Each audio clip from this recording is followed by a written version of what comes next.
रशीद अरीरी साहब माहिर कानून हमारे साथ मौजूद। अरीरी साहब बहुत शुक्रिया, ज़ाहिर है आपका बहुत ज़्यादा एक्सपीरियंस है, कानून को आप बहुत ज़्यादा अच्छे तरीके से समझते हैं। अब इतना लंबा अरसा राना सनाउल्लाह साहब को गिरफ्तार हुए हो गया, आपको लगता है कि अभी तक कोई पाबंद नहीं थे ये सबूत देने के, सबूतों के हवाले से कोई सबूत देने के, चाहे वो राना सनाउल्लाह के वकला को हो या फिर अदालत के सामने रखने हो? किस तरह आप इस केस को देख रहे हैं और जो रिवायत है, जिस तरीके से केसेस होते हैं, उसको मद्देनजर रखते हुए अपना तजर्बा भी बताइएगा और कानून भी बताइएगा।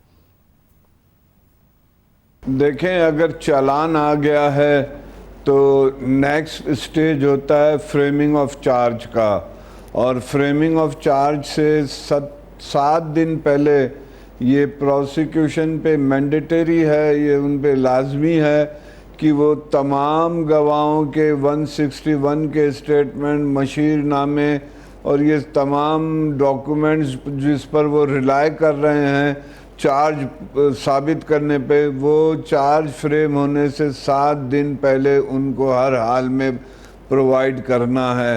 अब ये 95 दिन हो गए। मैं समझता हूँ ये तो कोर्ट की भी कुछ सुस्ती है, वकीलों की भी सुस्ती है कि उनको डॉक्यूमेंट्स नहीं दिए जा रहे हैं और चार्ज फ्रेम नहीं हो रहा है, वरना तो ये सारे डॉक्यूमेंट्स ऑन रिकॉर्ड आ जाने चाहिए थे। अक्यूज को बगैर ये सबूत जो जिस पर रिलाई कर रही है प्रोसिक्यूशन, जिन चार्जेस पे, जो एविडेंस पे, वो तो मटेरियल प्रोवाइड करना है, वो तो कानून की है, उसके बगैर तो चार्ज ही नहीं फ्रेम होगा।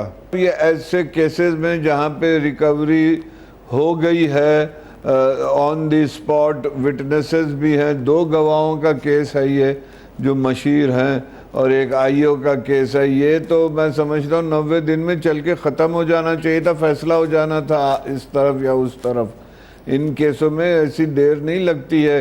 ये कोई मर्डर ट्रायल थोड़ी है कि जी उसमें गवाह आएंगे, 14 गवाह, 16 गवाह प्रोसिक्यूशन के हैं, 6 गवाह डिफेंस के हैं। ये 2 गवाहों का केस है कि जो स्पॉट से जिन्होंने गाड़ी रोक के तलाशी ली और चीज़ें रिकवर की हैं। ये इससे ज़्यादा और क्या एविडेंस है? इससे ज़्यादा आसान केस क्या होता है? मुझे समझ में नहीं आ रहा कि 95 डेज में अभी तक वो केस शुरू ही नहीं कर सके हैं। और अगर नहीं शुरू कर सके हैं तो ज़्यादा जिम्मेदारी किसकी हुई? राना सनाउल्लाह की हुई, उनके वकला की हुई, प्रोसिक्यूशन की हुई, एएनएफ की हुई, जज बदल गए, क्या किस पर आप ज़्यादा बड़ी जिम्मेदारी डालेंगे? मैं समझता हूँ ये सरासर प्रोसिक्यूशन की कोताही है, उनकी नेग्लिजेंस है कि देखे ना, जब मटेरियल जो है, कॉन्ट्राबैंड आइटम जो है वो रिकवर हो चुके हैं, मशीरनामे हैं, और उसके बावजूद रिकॉर्ड पे नहीं आ रही है, तो मैं समझता हूँ ये प्रोसिक्यूशन की कोताही और नाअहली है।